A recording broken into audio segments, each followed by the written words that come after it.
Well, Chairman McConnell, Ranking Member Coons, distinguished members of the committee, thank you for the opportunity to testify in full support of President Trump's proposed fiscal year 2026 budget for the Department of Defense. I'm honored to testify today alongside General Dan Kane, Chairman of the Joint Chiefs of Staff, and Bryn McDonald, who is performing the duties of DoD's Comptroller and Chief Financial Officer. We're also very proud to represent and serve our warriors and their families. Today, as they do every day, they're keeping America safe. They're defending the homeland. They're standing up to Communist China. They're working hand in glove with our allies and partners, and they are achieving peace through strength. This morning, I'd like to start by thanking this committee and Congress for your bipartisan leadership to give our troops a big pay raise in 2025. This included an additional 10.5% raise for our junior enlisted service members, E1 to E4.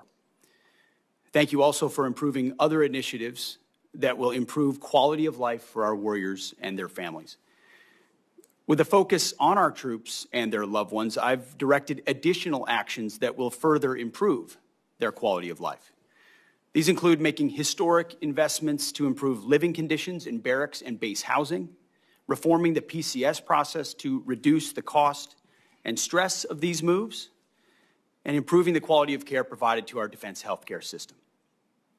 The best part of our job, of my job, is meeting and interacting with the troops and their families. I hear their concerns. I know how it feels to face these challenges. I've been there recently. Each of these initiatives responds to feedback I or we have received directly from the force. We will keep listening and keep looking for ways to improve their quality of life. Under President Trump's leadership, this budget puts America first and gives our warriors what they need.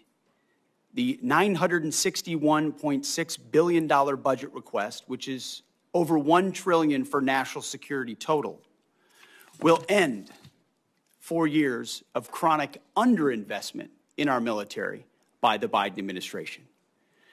Now, as is custom with first-year administration budget releases, additional time was necessary to implement presidential initiatives. So in the last 4 months, we have moved very quickly to reverse course after 4 years of weakness and mismanagement. We found nearly $30 billion in savings across the department. We killed wasteful programs, targeted bureaucratic excess, and redirected funding from Biden-era priorities to President Trump's priorities. Working with the Department of Homeland Security, we increased border security, to say the least. We reduced China's malign influence in our hemisphere. We defended freedom of navigation in the Red Sea. However, because of so much deferred maintenance, we still have a lot of work in front of us to achieve peace through strength. So to carry out the President's mission, we've set 3 priorities for the department: restore the warrior ethos, rebuild our military, and reestablish deterrence. First, we're restoring the warrior ethos. President Trump charged me to focus relentlessly on warfighting, lethality, meritocracy, standards, and readiness, and that's exactly what we're doing. We're refocusing on what's important, our warriors. We're sweeping away distractions and bloated bureaucracy. We set standards that are high, equal, and unwavering. DEI is dead. We replaced it with a colorblind, gender-neutral, merit-based approach. And our force is responding incredibly positively to these changes. Because of President Trump, recruiting and retention is higher than it's been in decades. This budget provides a historic level of funding for military readiness, putting our warfighters and their needs first. And young Americans are responding and signing up in droves. Second, we are rebuilding our military. 25 years ago, our military was unchallenged, yet we squandered that advantage as China carried out an unprecedented military buildup. President Trump is correcting those mistakes. We're reviving our defense industrial base, reforming our acquisitions process, and rapidly fielding emerging technologies and new weapons so that our warfighters can meet the challenges of an evolving threat field. This budget invests $25 billion in Golden Dome for America, a down payment on President Trump's priority to defend our homeland. It also commits more than $62 billion in total to modernize and sustain our nuclear forces as we face rising nuclear dangers. The budget allocates $3.5 billion for the F-47, the world's first sixth-generation air superiority fighter. The budget will also revitalize our shipbuilding industrial base with $6 billion in funding in FY26 and $47 billion total in shipbuilding. The budget also significantly increases funds to buy next-generation technology, including autonomous systems, long-range drones, long-range fires, and hypersonics. We will put these capabilities in the hands of our warfighters. These steps will keep us the strongest and most lethal force in the world. Third, we're reestablishing deterrence. When an opponent sees our well-equipped and tough-as-nails warriors, they will decide that today is not the day to test American resolve. Credible deterrence starts at home. It starts with securing our borders. We will achieve 100% operational control of our border, and so far border crossings are down 99.9% from the open border policies of the previous administration. The Indo-Pacific is our priority theater, and China is our pacing threat. That's why I've traveled to the Indo-Pacific twice already to visit our forces and meet with our allies and partners. As we shift our focus toward the Indo-Pacific, President Trump looks to our allies and partners to be force multipliers alongside the United States. We are making progress in that endeavor on multiple theaters. We applaud those allies and partners who are stepping up, but also need more done more quickly, to include with our partners in Europe. As the President has rightly pointed out, it is only fair that our allies and partners do their part. We can't want their security more than they do. The Defense Department is executing a common-sense agenda to achieve peace through strength. The threats we face are serious. Our investments to counter them must also be. That's what this budget does. It matches capabilities to threats.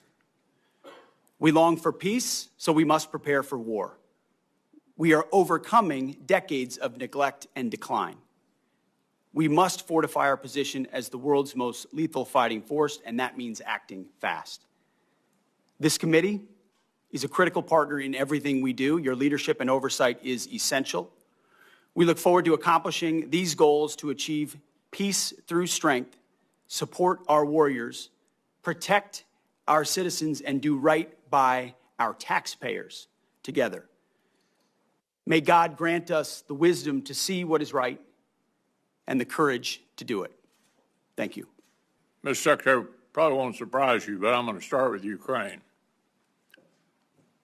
And I'm going to ask you a series of questions, but I don't want you to linger on any one of them, but answer the series of questions in one answer. Number one, who's the aggressor and who's the victim in the conflict? Russia is the aggressor. Which side do you want to win?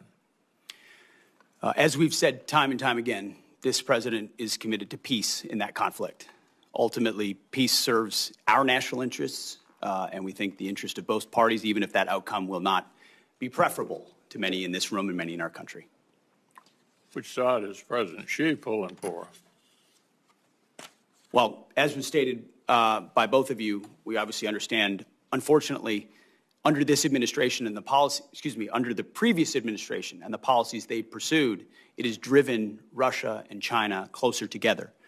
So there's no doubt that China would prefer that Vladimir Putin have a good outcome. But it would also prefer a prolonged conflict that would keep us and other countries tied down and incapable of paying attention to the malign influence of China elsewhere. One thing I'm sure we agree on is we don't want a headline at the end of this conflict that says Russia wins and America loses.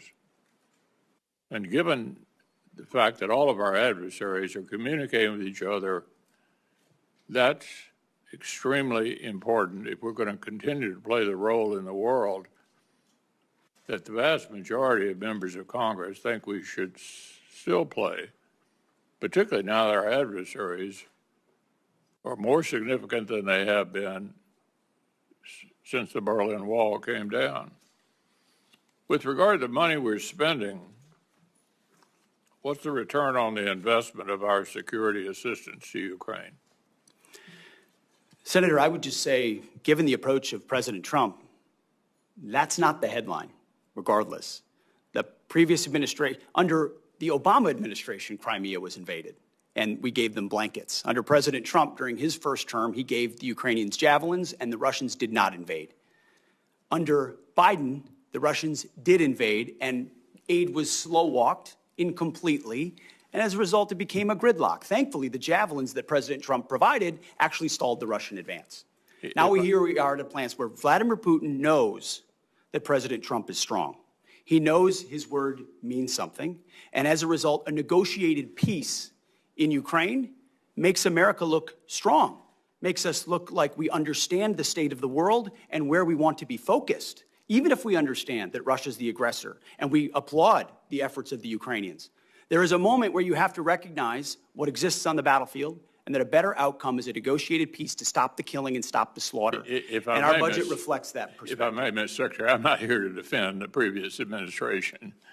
They were completely inadequate anyway. And I think you could make an argument that the precipitous withdrawal from Afghanistan was like a green light to Putin. But we are where we are. And beating up the past is not a plan for going forward to the future. What has benefited the United States, I think you would agree, 38 different states have produced weapons or parts of weapons out of the money that the Ukraine supplemental package passed last year. 2 new members of NATO now increased spending by virtually all of our NATO allies, which President Trump deserves part of the credit for encouraging that. Vladimir Putin probably guaranteed it would happen. Everybody seems to be moving in the right direction. And then they look at us and wonder whether we're in the midst of brokering what appears to be allowing the Russians to define victory. I think victory is defined by the people that have to live there, the Ukrainians. And I don't think they're going to ever conclude that victory means basically adopting the Russian views on all this.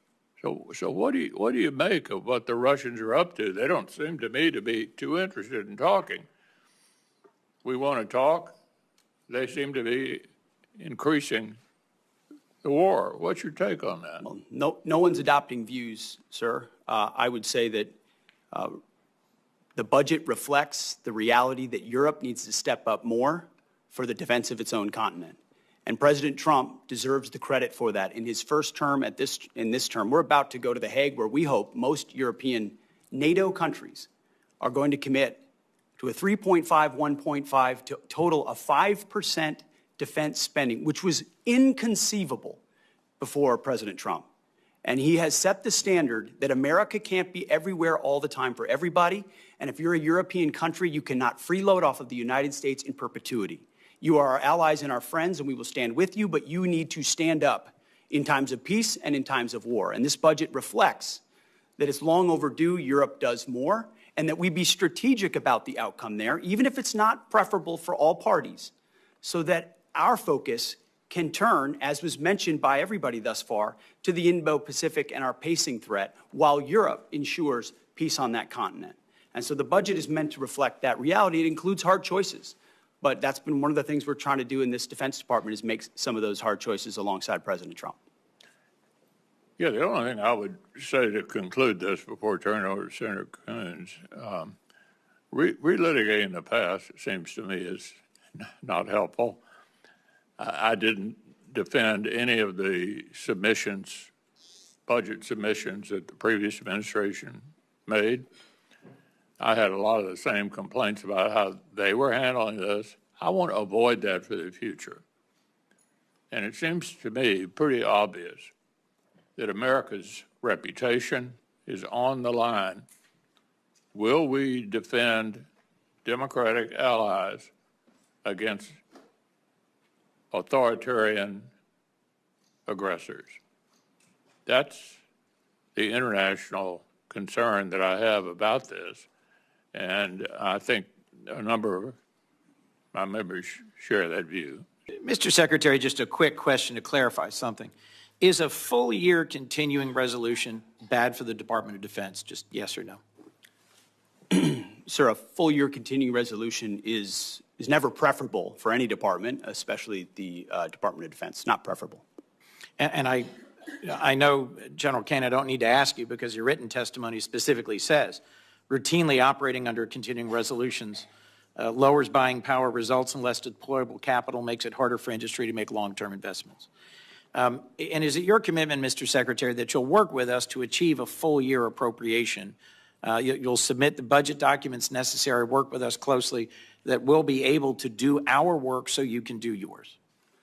Senator, we are committed to working with you to make sure the Defense Department gets as robust a budget as possible where we can meet the threats of today and tomorrow.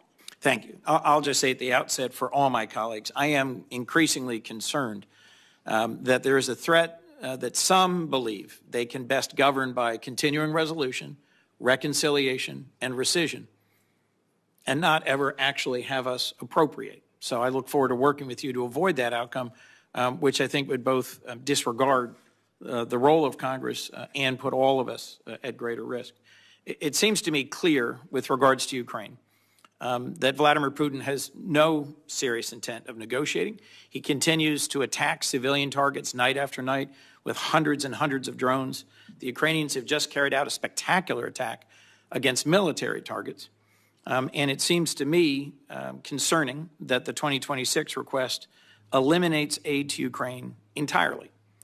At the same time, the Senate has a strongly bipartisan bill led by Senator Graham and Senator Blumenthal to impose more sanctions on Russia, and many senators of both parties want to provide more aid to Ukraine. Would you agree, Mr. Secretary, that the United States should use every tool it has at its disposal, including additional sanctions, to pressure Russia to come to the table to negotiate a just and lasting peace for the war in Ukraine? Senator, every tool at our disposal? No. We have a lot of tools in a lot of places. Let me be more narrow. Let me be more narrow then. Apply. You said, and I'll take some exception to this, that our European allies cannot freeload off the United States in perpetuity. My impression is that Article 5 of the NATO treaty was only invoked once. It was after 9/11. And a significant number of our European allies and partners deployed to Afghanistan alongside us and suffered significant combat casualties.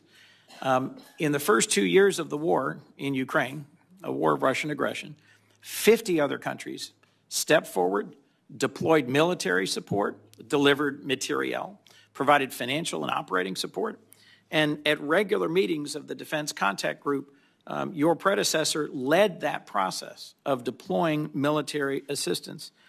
What message do you think it sends?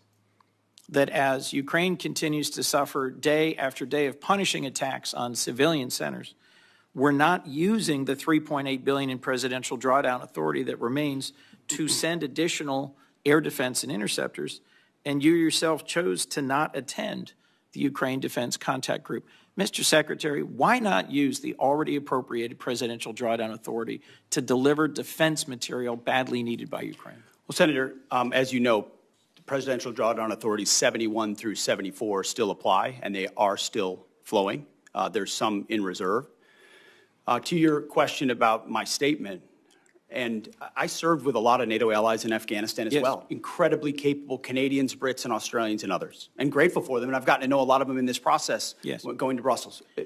Amazing people, amazing countries. Thus, I was struck, Mr. Secretary. But we also wore a patch on our shoulder that said ISAF, International Security Assistance Force.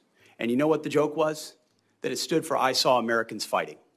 Because what ultimately was a lot of flags, was not a lot of on-the-ground capability. You're not a real coalition, you're not a real alliance, unless you have real defense capability and real armies that can bring those to bear. And that's a reality that Europe is waking up to quickly, and we're glad, because they're Mr. our Secretary. friends, and we want them to be safe and free and secure. And sometimes that takes true talk and tough love, and they've responded very well to that because we want them to succeed. And Mr. President Trump Secretary, wants them let's to just make clear for the record that our military partners in Afghanistan included many who served and died.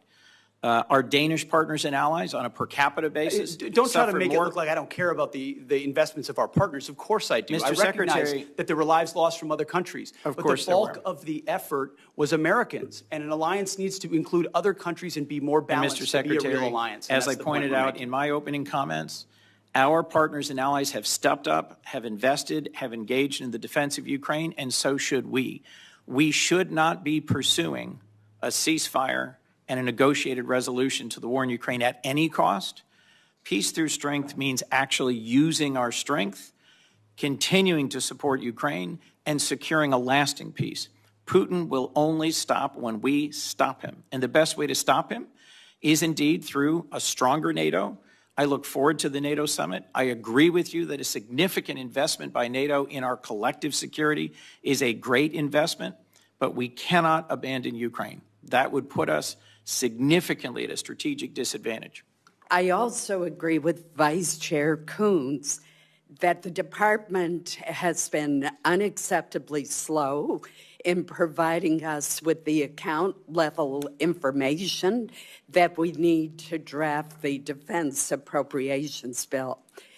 I agree with him that a CR is not conducive to the smooth and effective operations of the department, but I would respectfully point out to my colleague that the Appropriations Committee reported the Defense Appropriations bill before the August recess, and it was the Democratic leader who decided not to bring the bill to the floor.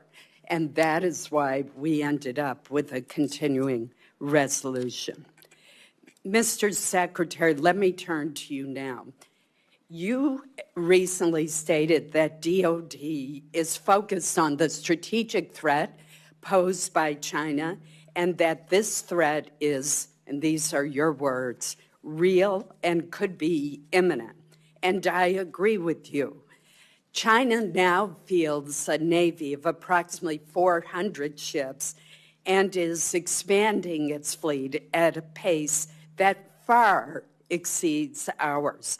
The U.S. Navy currently has only 293 ships, clearly inadequate. Yet the Department of Defense budget for FY26 proposes funding for only 3 additional ships, a Columbia-class submarine, a Virginia-class submarine, and an ocean surveillance ship. No funding in the base budget is requested for DDG-51s, the Navy's workhorse surface combatant. Instead, the administration unwisely is relying on reconciliation to fund a second Virginia-class submarine and 2 Arleigh-Burke-class destroyers. Reconciliation, Mr. Secretary, was meant to provide one-time supplemental funds to augment the defense budget, not to supplant the investments that should be in the base budget. Could you explain the department's rationale for excluding these critical war-fighting platforms from the annual appropriations request and creating instability for future defense budgets? Well, Senator, I appreciate the question. There are a lot of complexities that go into how budgets are formed. From the view of our department, working on Capitol Hill and with the White House, is that we have 2 bills and 1 budget. So when I look at the threats that we face in the Indo-Pacific, that is precisely as we've worked with the chairman and the joint staff and across OSD and all the COCOMs, that has precisely been the compass by which we have judged the capabilities that we need. So when you look at the totality of the $961 billion or $1 trillion total over national security, that's 19 new ships. It's a historic investment in shipbuilding. It's over $6 billion in the shipbuilding defense industrial base. It's long-range fires, it's hypersonics, it's pre-positioning stocks, it's critical munitions. It's all focused in ways the previous administration talked a lot about, but we are actually making the tough choices to invest in. So I understand the dynamics of base bill versus reconciliation, and I concede that, ma'am. But ultimately, we're looking at it as one investment for FY26, and we think with a 13% increase over last year, that it's a historic investment. Well, I would point out that the budget overall actually provides less buying power than the FY25 enacted budget because it does not adjust for inflation. And I hope that's something that we can work together on to correct. Let me turn to another issue. The Portsmouth Naval Shipyard in Kittery, Maine, overhauls the Navy's submarines, nuclear submarines. Senator Shaheen and I helped to secure an exemption from the hiring freeze for the shipyard, and that is absolutely essential. But if I could speak for Senator Shaheen as well as myself, both of us are hearing from shipyard leaders as well as the Navy, as well as the rank and file workers, the union leadership, that the delays in hiring and onboarding across the workforce, from frontline mechanics to security personnel, continue. Could you speak to what is causing this delay since the exemption from the hiring freeze was granted months ago? Well, it's a great point, Senator. I will have our team dive into that because that should not be the case. There was very specifically exempted because of the importance of those shipyards, and whatever we can do to speed it up for you, we will do. Secretary Hegseth, you oversee one of the largest and most important organizations on planet Earth. More than anything, the Department of Defense needs stable, competent, and strategic leadership. And much as I had feared back in January, it is not what we are seeing under your leadership. In a matter of months, you have lost top aides and reportedly struggled to hire new ones. You have fired highly respected top military officials. You shared highly sensitive attack plans over Signal and apparently with people in your own personal circles, and you've not taken responsibility for those mistakes. All the while, the security challenges we face have grown larger, not smaller. And then in the face of these challenges, you've taken a series of actions that weaken our posture. For example, in my home state of Washington, which is home to many DoD installations critical to our Indo-Pacific strategy, you have pushed out almost 2,000 highly trained civilian employees, including at Puget Sound Naval Shipyard. Mr. Secretary, you talk about returning the department to its mission of warfighting, but I am repeatedly hearing that your policy and personnel changes at the Pentagon are only undermining, not strengthening our military's preparedness to protect our country. You are deploying the American military to police the American people. You're sending the National Guard into California without the governor's request. Sending the Marines not after foreign threats, but after American protesters. And now President Trump is promising heavy force against peaceful protesters at his D.C. military parade. Those sorts of actions and that sort of rhetoric from a president of the United States should stop every one of us cold. Threatening to use our own troops on our own citizens at such scale is unprecedented, it is unconstitutional, and it is downright un-American. We should all be speaking out against this and demanding accountability. Now, Mr. Secretary, I have to say, for people who tout their commitment to transparency and efficiency, I've never seen an administration more bent on hiding basic facts from American people. Your department has been unresponsive to congressional inquiries and oversight requests, all the while you are working to muzzle the free press, denying journalists access to the Pentagon press corps. Now, before I turn to my questions, let me just note, it is now mid-June, and we only, just a few days ago, received some, but not all, important portions of your budget request. It should not have taken this long to get this request, and we do still need to see the justifications in order for this committee to do its work. We're missing those. Not having a full budget at this juncture is really unacceptable. So I am deeply concerned. So let me turn to my questions, and this is important. This administration has put the civilian workforce under attack from day one, encouraging resignations, firing probationary employees, instituting hiring freeze, requiring OPM to approve any new hire one by one, and now, new last week, requiring prospective employees to explain how they would, quote, help support the president's executive orders and policy priorities. We have spoken with military installations across our country.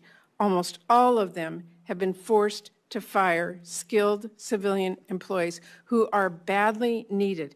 And all of them also have hundreds, and in some cases thousands, of new hires ready to bring on board, but now have to individually be reviewed by OPM, apparently to ensure that they support the president's priorities. Secretary Hegseth, I want to know, and keep your answer short, I have limited time, will you be firing more shipbuilders, yes or no?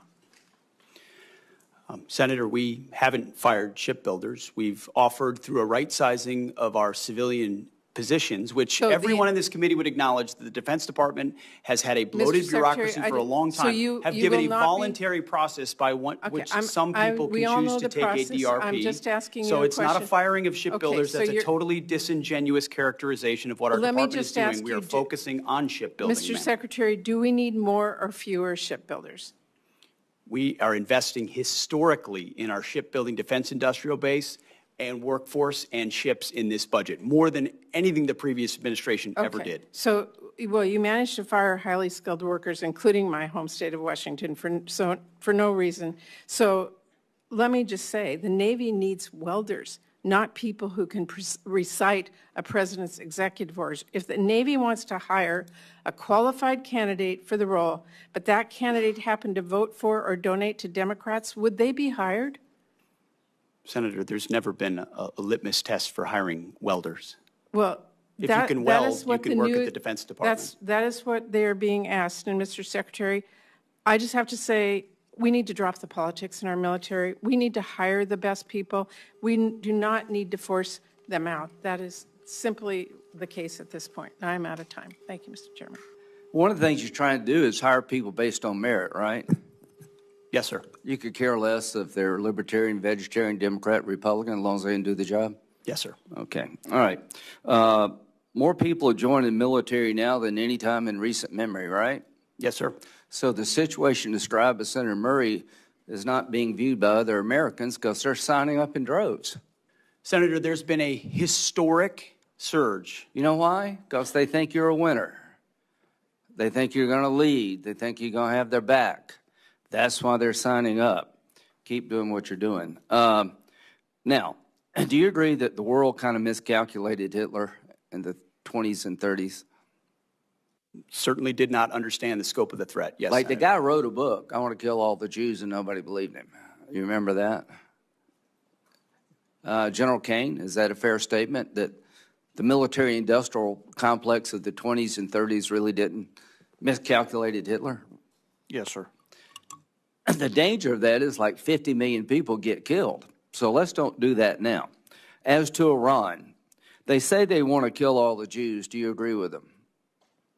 I believe they mean what they chant. Yes, Senator. Do you agree with that, General Kane? Sir, I think they've got some agendas for sure to. Well, is that agenda to use a nuclear weapon against Israel? Sir, I think they would potentially. They had a nuclear weapon. Would they use it against Israel? In your professional military judgment. Sir, I think they'd use it to pressure Israel. I don't know whether they would use it. Well, is it 50-50, 60-40, 70-10? What is Sir, it? I don't know what the percentage is. Well, you can't be wrong, can you? What does Israel think? Sir, I think they would potentially. What do you think, Mr. Secretary? they I had a think- nuclear weapon, would they use it to wipe out Israel? I think Israel believes, quite understandably. Do you believe that? That it is an existential Do threat you to their believe existence. that? Hold on, and then in the hands of the wrong Iranian, a cleric or a radical, that they would seek to Well, use is this a radical cleric that exists there today? Well, as of If right he's now, not, yes. who the hell would be? So I'm trying to get everybody to think, let's don't do what we did in the 30s. They're going to use a nuclear weapon if they get it. Are they trying to build a nuclear weapon versus a peaceful nuclear power program, Mr. Secretary? Have the Iranians been trying to build a nuke? There are plenty of indications that they have been moving their way towards something that would look a lot like a nuclear weapon. Does China intend to take Taiwan by force if necessary? We don't believe they've made that decision yet, but certainly if you look at their exercises that they're performing in that area, they What look do you a lot think, like General what that would Kane? look Do you like. think China is intent on taking Taiwan? Sir, I think it, not to split hairs, but I think it depends on what you define take. I think if. Like take it over. I think if they could get them their way, for sure. Do I think they're going to use military capability? Maybe, maybe not. Do we need to be prepared for that? Yes. Is Putin going to stop in Ukraine? I don't believe he is, sir. I think he'll What do you go think? until. What do you think, Secretary? Is he going to stop? Remains to be seen, Senator. Well, he says he's not. This is the 30s all over. It doesn't remain to be seen. He tells everybody around what he wants to do. Are you familiar with his military buildup in terms of armaments? It's well beyond what we need to do to take Ukraine. Listen, I think I like what you're doing. I just think we got to get this stuff right. Iran cannot have a nuclear weapon because they'll use it. They're homicidal maniacs who are religious Nazis.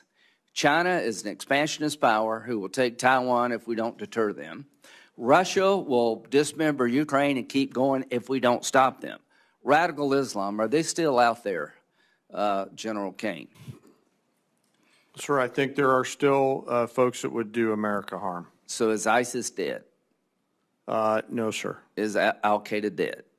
Mostly, and dying more every day. Yeah, but are they still out there trying to get here? Yes, sir, to a certain So extent. the threat of radical Islam is still real to the American people? Yes, sir, if allowed to scale. We Yeah. work hard to not allow that to happen. And how you do that, you hit them over there before they come here, right? So we have a variety of ways, as you know. It's better to have partners than do it by yourself?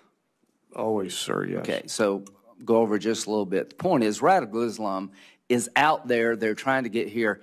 Ms. Secretary, if they had a nuclear weapon, would they use it? Would Al-Qaeda use a nuclear weapon if they had one? Senator, a nuclear weapon in the hands of al-Qaeda would be a very bad thing. Is there a whole lot of difference between a nuclear weapon in the hands of Al-Qaeda and the Ayatollah in Iran? I don't think so. They just have a different religious reason to do it. The point is these budgets are important, but we need to up our game. We need to build more ships because China's building more ships. So we need to hit the enemy before they hit us. We need the ability to project. As to, final thought, as to Russia, China buys and India buys 70% of Russia's oil, Mr. Secretary. Are you familiar with that? Yes, sir. If they stop buying cheap Russian oil tomorrow, would that grind Putin's war machine to a halt? It's a vulnerability. Yes, sir. We have an ability through legislation to get China and India's attention that if you keep buying cheap Russian oil to empower Putin to kill Ukrainian children, you're going to lose access to our markets. I would urge you and the administration to use that tool to get the attention of China and India. I'll end with this. We're not going to evict every Russian from Ukraine. I'm a practical guy.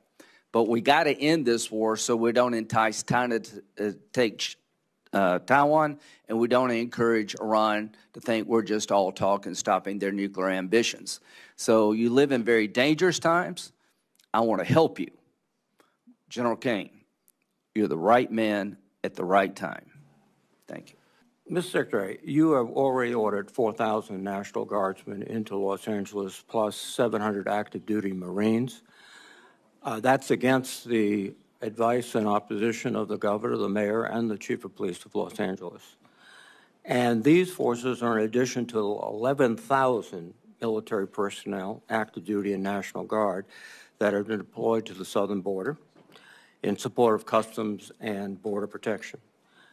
Separately, the Department of Homeland Security has requested more than 20,000 National Guard troops to assist in, I quote, interior immigration efforts. And I understand you've approved an additional phase of 700 service members for this mission, with additional associated command and control from Texas, Florida, and Louisiana. This week, the Department of Homeland Security sent another request for DoD support to transport ammunition, quote, to authorize military forces to detain or arrest American citizens, to provide DHS with military drone surveillance support, and to have the Marine Corps advise DHS on running joint operations. Is it your intent to approve these requests, all of them?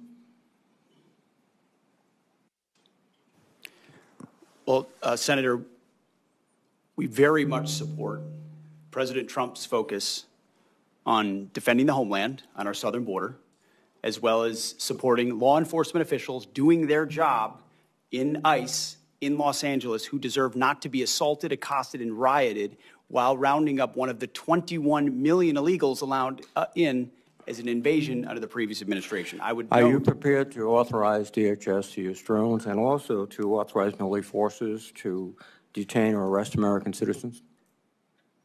Senator, every authorization we've provided the National Guard and the Marines in Los Angeles is under the authority of the President of the United States, is lawful and constitutional. They are assisting in defending law enforcement officers and law enforcement facilities in the execution of their job The answer is yes. in the city of Los Angeles. How are you paying for this? Is this done on a reimbursable basis by the Department of Homeland Security, or is the Department of Defense paying for this? As we mentioned yesterday, a lot of this we are paying for, and some will collaborate with DHS on. And how is that done, given a CR, which restricts your spending dramatically? What are you taking from? Readiness? Well, as we acknowledged, and I can pass to my colleague Bryn, who knows the details on this, but in 2025, where we took from, we have completely refunded and then some in the FY26 budget. Your whole ethic seems to be revolving on the lethality of the military force. How is this operation with Marines and National Guardsmen improving their lethality? Senator, you mentioned the 11,000 at the border. It's actually 13,000. And I've been down there to speak with them multiple times. And people will say that mobilization hurts readiness. When you talk to them, it actually improves their readiness. I'm talking about lethality. That's what you talk about all the time. Readiness and training and accountability is all part of lethality. No, that's right, training. The more ready you are, the more capable you are, the more accountable you are, the higher your standards are. It all makes you more lethal. So and the mission in Los Angeles, as you know well, sir, is not about lethality. It's about maintaining law and order on behalf of law enforcement agents who deserve to do their job without being attacked by mobs of people. And so we're very proud that the National Guard and the Marines are on the streets defending the ICE agents, and they will continue to do that. Law and order is a civil function under the Constitution of the United States. Civil enforcement, law enforcement authorities, not the U.S. military. And there's plenty of precedent for the U.S. military supporting law enforcement officers. What your military is doing right now is laying concertina wire, guarding buildings, maintaining vehicles for other services. This is not only, I think, illegal, but also a diminution of the readiness and the focus of the military. But let me change course a bit. There's a general understanding that you have taken possession of this Qatari aircraft, the 747. But there are public reports that the Qataris have not yet signed a memorandum of understanding, which would specify that the agreement was initiated by the Trump administration and Qatar is not responsible for any future transfers of the plane's ownership. Are you in possession of the Qatari airplane now? Any specifics about future aircraft that could be Air Force One can't be discussed here, but sure, it can be discussed there is a conversation about a memorandum of understanding. A memorandum of understanding remains to be signed, Senator. You have signed a contract with a company to reconfigure the aircraft. What is the price of that contract? That cannot be revealed in this setting, sir. Why can't it be revealed in this setting? Well, this is the Appropriations Committee of the United States Senate. We appropriate the money that you will spend after it's authorized by my committee. And you cannot tell us how much the contract is for? You will have that number, Senator. It just No, can't be talked we about want in it the now. public It's realm. been signed, the contract has been signed, correct? The contract has been signed? The memorandum of understanding is not No, no, complete, and I'm therefore talking about it's the not complete. contract with the American contractor. Has it been signed? It's nothing on that front that I'm aware of is being executed. Well, that's contrary to what we've all heard. Second thing, what's the delivery time in the contract? Again, the delivery time of anything of that sensitive nature is not for public consumption. Can you tell me the delivery time for the Boeing aircraft that were being prepared for Air Force One? Was that in the contract? One of the problems is that the way we actually procure aircraft in this country takes so long Oh, that yeah. when it's ordered, it's 7, 8, 9, 10 years late, requiring the necessity for a stopgap alternative. Well, no. What you've just said is that the Boeing information was public knowledge. The delivery date, the cost overruns, but this is not. Because this is not only a bad deal for the American public, it is just it's gratifying the president's ego. That's all it is. Thank you. I wanted to build on some of the questions that Senator Schatz was asking, just to try to build a fact predicate for some of the tough spending decisions we're going to have to make here. Just to confirm, I heard you say with respect to the gift of the plane from Qatar that we do not yet have a signed MOU with the government of Qatar. Is that right? Correct. We're in the process of working through that. And did you also say we don't have a signed contract with the company that is going to do the work? Or did you say that we have a contract, you're just not willing to disclose the terms? The terms should not be disclosed of anything related to an aircraft of this type. So in 2018, when the contract was signed with Boeing to do the upgrades or the new contracts for Air Force One, the terms of that contract were disclosed. They were made public. In fact, it was the Trump administration that issued a press release giving the total as $3.9 billion. Are you saying this time around, even after you sign the contract, you're not going to make public any of the terms of the contract? I wasn't involved in that previous administration decision, but we're happy to take a look. The Air Force testified before the House that that contract would likely deliver the new Air Force Ones by the 2028 timeframe. It doesn't stand to reason that you will be able to retrofit the plane from Qatar much sooner than 2028. So I'm trying to understand what the gap is that we're trying to fill. If this contract ends up being $500 million and the gap only ends up being 6 months, that doesn't sound like a wise investment for this committee to make. Senator, I would defer to the expertise of the Air Force as far as timing of modifications and when that would happen, but there's also been delay after delay after delay on the Boeing side, so I don't know that's a firm fixed date yet, unfortunately, can be counted on.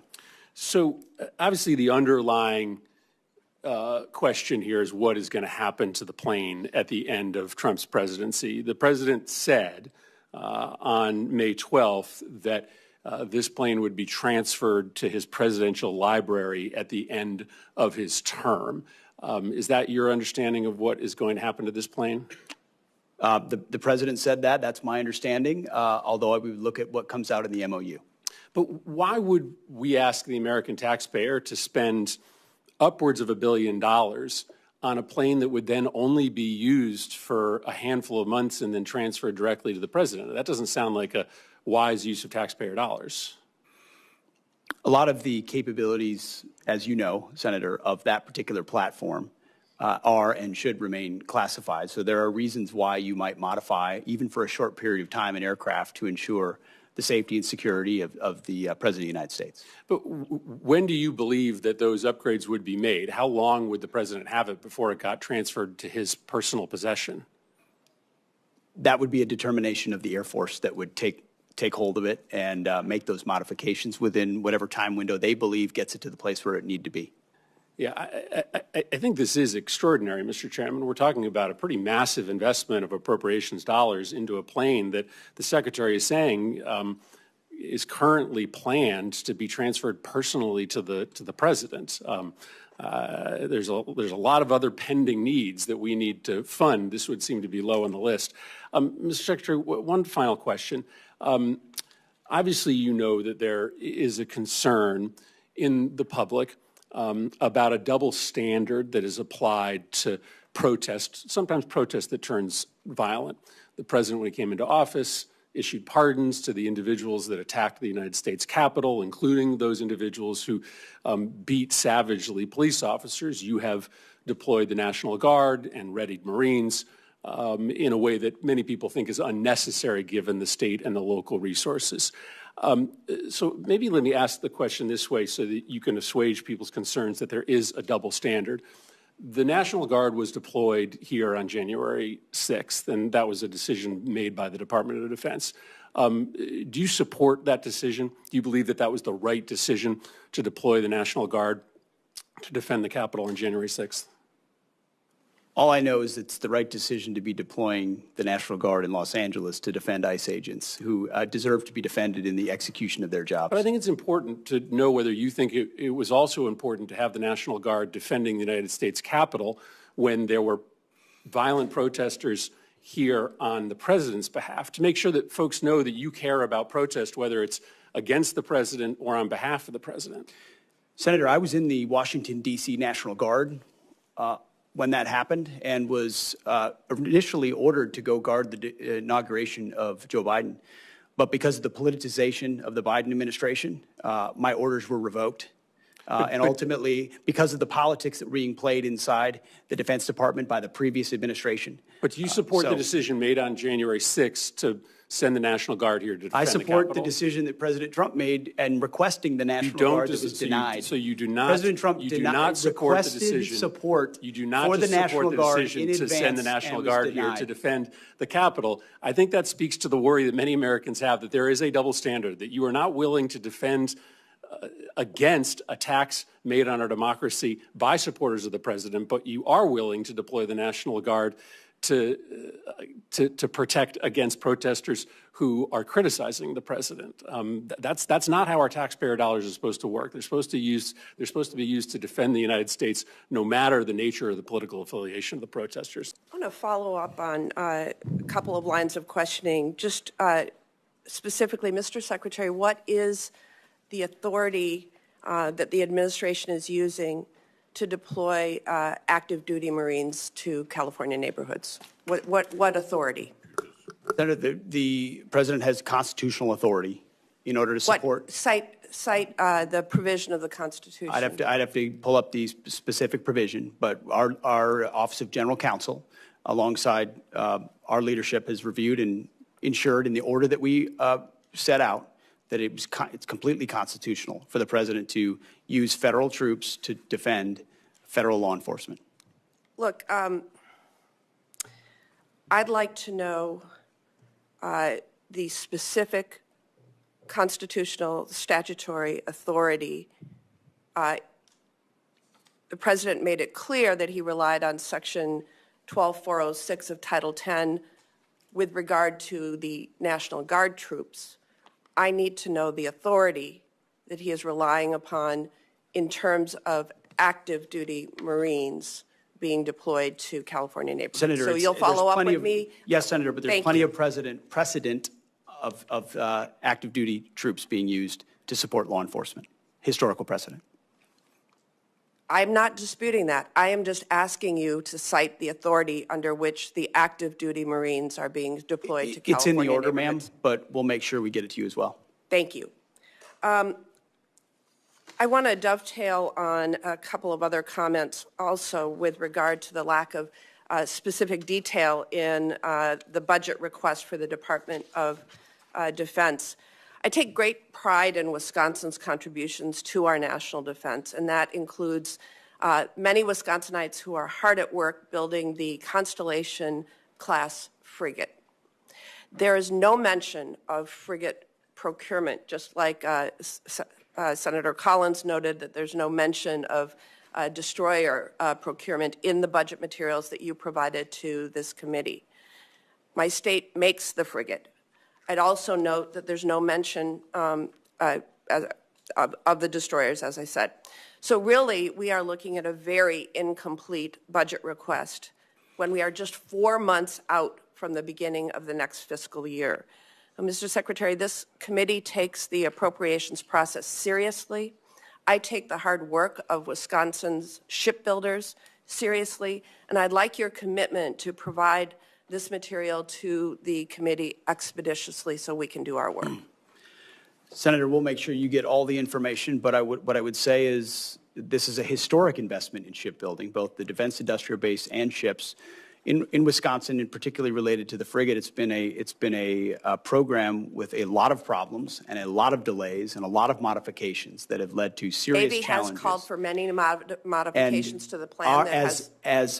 I'm not saying that's it's all the fault of the shipyard. There are many ways in which modifications were made that changed an existing design so extensively that it led to a ship that was not even capable of the original mission it was supposed to execute. So our job is to make tough choices on some platforms like that may not be funded the way they were in the past, because we have to make some of those tough choices.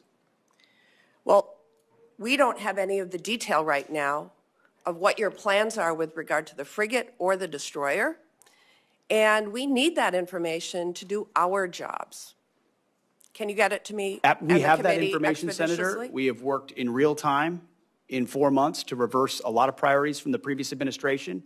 We have those details and that information, and we will get it to you. But the committee needs those details. So this committee has also worked hard alongside the department to improve recruitment and meet retention goals.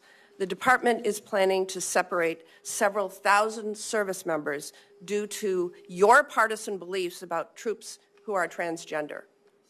Mr. Secretary, I've seen your speeches and social media posts, but what I'm interested in is the sound policy analysis that we would expect from the Secretary of Defense on how this misguided decision will impact military readiness. My colleagues and I have requested this information from you, and we are still waiting to receive it. And so I will ask you now, what assessment did the Department of Defense conduct prior to implementation to evaluate the impact that this policy would have on our national security? Moreover, what is the cost to recruit and train thousands of individuals of comparable experience and skill? Thankfully, recruiting is not an issue. It's at historically high levels, and we're proud of the cross-section of Americans that are joining. What analysis did you do? We did extensive analysis, Senator, and we agree with the assessment of the executive order that was issued by the White House that there are mental health issues associated with gender dysphoria that complicate military service and readiness, and as a result, we made the decision. I have asked for that analysis. Please provide it to me and the committee. We will provide it. And then, Mr. Secretary, I think we can all agree that we are at a critical point in our history with respect to global threats that need to counter adversaries like China and Iran. You've gotten a number of questions along those lines. And I'm disappointed that you are instead focusing on a class of ships named for civil rights leaders. You chose Pride Month to direct the Navy to rename a ship named for Navy veteran Harvey Milk. This committee will continue to pursue serious work in the interests of American national security, and I ask you to choose to join us in that endeavor. Senator, we're not interested in naming ships after activists. That's the stance we're taking.